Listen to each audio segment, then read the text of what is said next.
First off, let me apologize in advance if I come across all barky and preachy, because I'm a lifetime hard hat and I've been to a million safety meetings and they always go like that. Anyways, let me get started. This is an open letter to every shipping company in the world. Sir, I will come right to the point. This is about the health of planet Earth, our life support system. If I understand correctly, the climate problem can be boiled down to two things. The ocean is too hot and too acidic. More than 90% of the warming that has happened on Earth over the past 50 years has occurred in the ocean. NOAA studies by the Intergovernmental Panel on Climate Change predict an increase in mean global ocean temperatures of 1.8 to 7.2 degrees by the year 2100. That's the year 2100. And on that ocean, at any given moment, are thousands of ships, many of them huge. That's a lot of ships. Sorry, couldn't resist that one. My idea is this.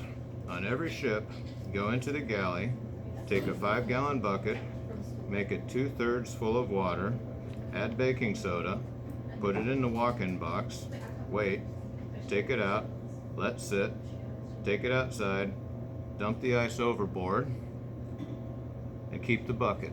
Repeat at least once a day. This is the argument in favor of the Ice in a Drink project. However impractical it may seem, you never know until you try. It takes a surprisingly small amount of cold water to cool off a lot of hot water. This is one of my favorites. It fits nicely in the can't hurt, might help, don't cost much category. Inaction almost always results in disaster or decay. Charles Marshall, 7 Powers of Success. Do not wait. The time will never be just right. Start where you stand and work with whatever tools you may have at your command. Better tools will be found as you go along. Napoleon Hill. 20 years from now, you will be more disappointed by the things you didn't do than the ones you did do. Mark Twain. If nothing else, this can be a good publicity stunt to get everyone thinking about solutions to climate change. Every action begins with thought. What you think about, you bring about. The hardest part is getting started. After you get on a roll, all you need to do is keep going and the improvements will happen all by themselves. Like magic. I swear it really works this way. Like losing or gaining weight. The more you do, the more you do. The more thought, positive ones, with solutions in mind, the more ideas. The more ideas, the more action. The more action, the closer we are to our goal. And lastly, if our grandchildren inherit a world with crazy dangerous weather and who knows what other problems, probably scarce water, and realize that we saw it coming, they're guaranteed to ask, what did you do about it? You can say you did this. But wait, there's more. I got some notes here. I guess they're really called PowerPoints. Anyways, sunrise, hope, new beginning. What better time to say out loud the words healthy earth, or whenever you wake up, or any time of day, as often as possible. Humanity is going to require a substantially new way of thinking if it is to survive. Albert Einstein. It has been my observation, however limited, there are 4 kinds of people. Climate deniers, people who ignore the whole thing, people who simply don't care, people who think there's nothing we can do. Personally, I say there's always something we can do.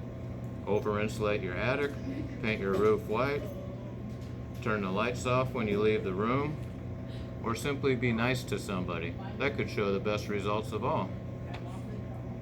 When you find yourself face to face with a big When you find yourself face to face with a big scary monster that wants to rip you apart and eat the pieces, you do not deliberate. You pick a direction and run. You can adjust your course later.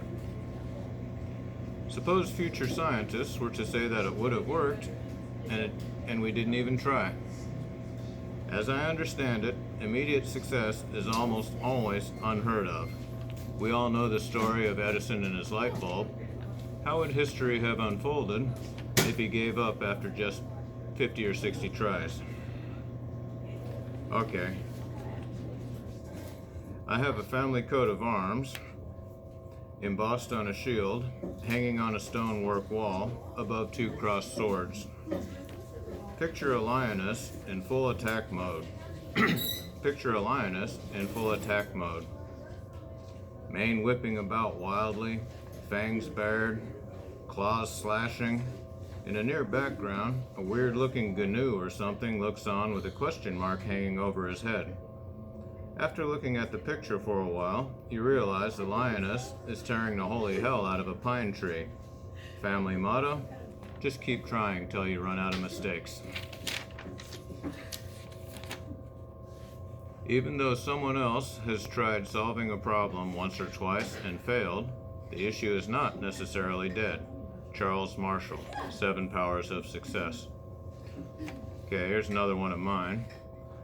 My definition of pragmatism: if this don't work, try that. If that don't work, try the other. If the other don't work, try something else. It's just that simple.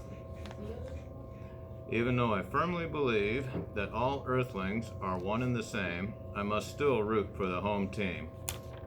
We are American. We hearken back to Yankee ingenuity. We boast some of the greatest inventors in the world. Plus, most of the problem is our fault. The ball is clearly in our court.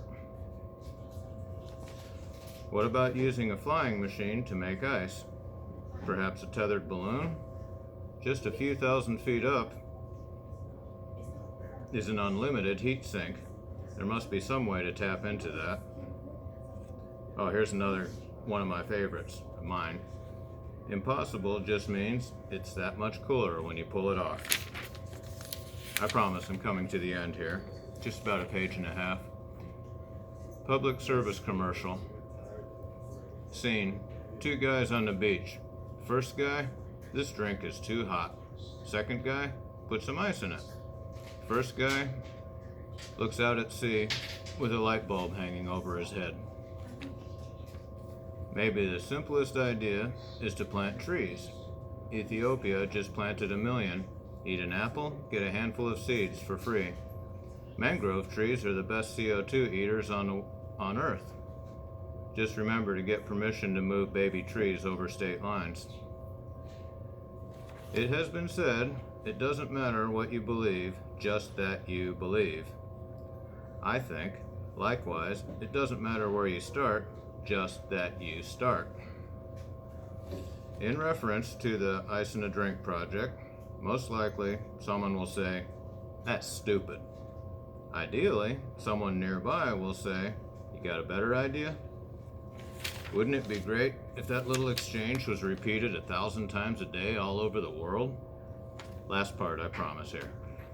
As far as I can see, our greatest resource is us, the most adaptable, inventive living things on Earth. We got us into this, we can get us out. The human mind is said to have immense untapped powers, billions of them thinking the same thing at the same time, perhaps the grandest of grand experiments. That's it.